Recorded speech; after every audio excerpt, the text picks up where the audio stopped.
Selamat pagi Bapak Ibu Saudara sekalian yang dikasihi oleh Tuhan Yesus. Salam sehat.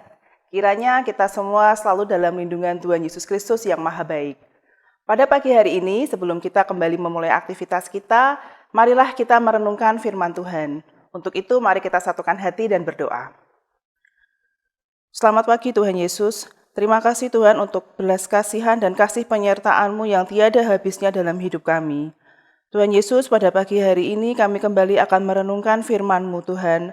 Tuhan, berikanlah kami hikmat Tuhan agar kami bisa mengerti apa yang ingin Tuhan sampaikan kepada kami masing-masing pribadi. Terima kasih Tuhan, doa ini kami naikkan di dalam nama Tuhan Yesus Kristus, Allah kami yang hidup. Amin.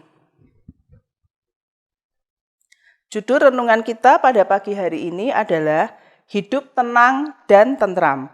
Ayat Alkitab yang mendasarinya diambil dari 1 Timotius pasal yang kedua, ayat yang ke-1 sampai yang ke-4. Namun, yang menjadi fokus kita ada di ayat yang pertama dan yang kedua. Demikian bunyinya. Pertama-tama, aku menasihatkan, naikkanlah permohonan, doa syafaat dan ucapan syukur untuk semua orang, untuk raja-raja dan untuk semua pembesar, agar kita dapat hidup tenang dan tentram dalam segala kesalehan dan kehormatan. Demikian firman Tuhan, syukur pada Allah. Saudara-saudara, bangsa-bangsa di seluruh dunia sedang menghadapi tantangannya masing-masing, baik permasalahan internal maupun global. Perang Rusia dan Ukraina yang masih berlangsung sampai saat ini, sejak 24 Februari 2022, telah memicu konflik terburuk di Eropa dalam beberapa dasawarsa terakhir. Sejak Presiden Rusia Vladimir Putin mengumumkan operasi militer khusus untuk demilitarisasi dan denasifikasi negara bekas Soviet dan mendukung separatis yang didukung Moskow, invasi skala penuh dimulai dengan serangan udara dan rudal di beberapa kota Ukraina. Negara Sri Lanka memiliki persoalannya sendiri. Salah satu negara di Asia Selatan ini tengah menghadapi krisis ekonomi terburuk sejak memperoleh kemerdekaan dari Inggris pada tahun 1948. Sri Lanka mengalami inflasi selama berbulan-bulan dan pemadaman listrik yang berkepanjangan. Hal ini disebabkan pemerintah kehabisan mata uang asing untuk mengimpor barang-barang vital.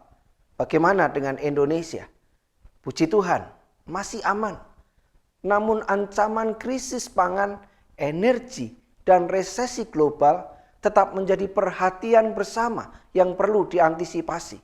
Di tengah situasi yang sulit dan penuh gejolak tersebut, gereja memiliki tugas dan tanggung jawab untuk mendukung dan mendoakan. Sebagaimana nasihat Rasul Paulus kepada anak rohaninya, yaitu Timotius. Paulus menasihati Timotius agar menaikkan permohonan, doa syafaat, dan ucapan syukur untuk semua orang, untuk raja-raja, dan untuk semua pembesar.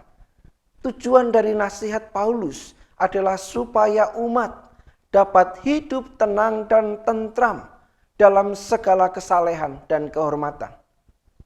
Gereja-gereja, khususnya Gereja Kristen Indonesia Karangsaru, perlu memberikan penekanan dan perhatian serius terhadap tantangan internal dan global yang bisa mengancam bangsa Indonesia.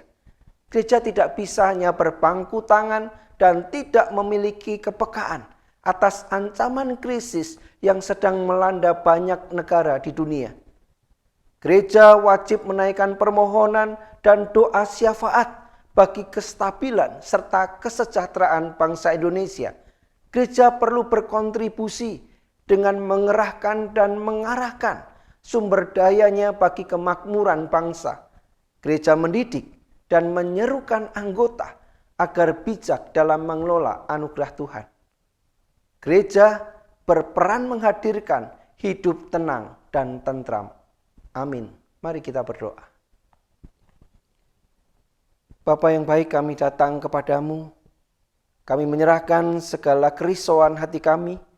Kami menyerahkan segala tantangan persoalan yang ada di dalam negeri kami ataupun secara internasional.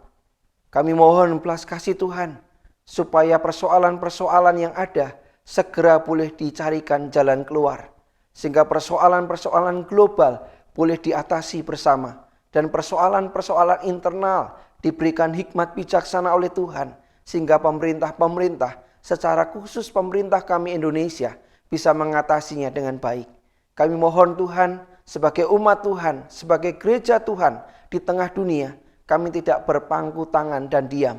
Namun biarlah melalui doa kami, melalui permohonan kami, melalui syafaat kami, kiranya Tuhan berkenan untuk berbelas kasih, menolong negeri tercinta kami Indonesia dan juga dunia. Kami serahkan keberadaan gereja, biarlah kehadiran kami sungguh membawa hidup tenang dan tentram bagi kemuliaan nama Tuhan. Di dalam nama Yesus kami berdoa. Amin. Saudara-saudara yang dikasihi Tuhan, kita tidak bisa berpangku tangan. Kita tidak peduli dengan persoalan-persoalan yang ada. Kita tahu hari ini, persoalan-persoalan yang ada saling terkait satu dengan yang lain. Oleh karena itu, mari sebagai gereja, kita terus memohon belas kasih Tuhan. Dan kita berperan sebagaimana kapasitas dan kemampuan kita. Tantangan dan permasalahan dunia semakin kompleks serta global. Gereja tidak bisa hanya diam karena punya peran yang krusial. Setiap anggota gereja wajib ambil bagian dan berkarya secara optimal. Selamat berkarya hari ini, selamat menikmati kasih setia Tuhan, dan mari kita berkarya untuk kemuliaan nama Tuhan. Tuhan Yesus memberkati.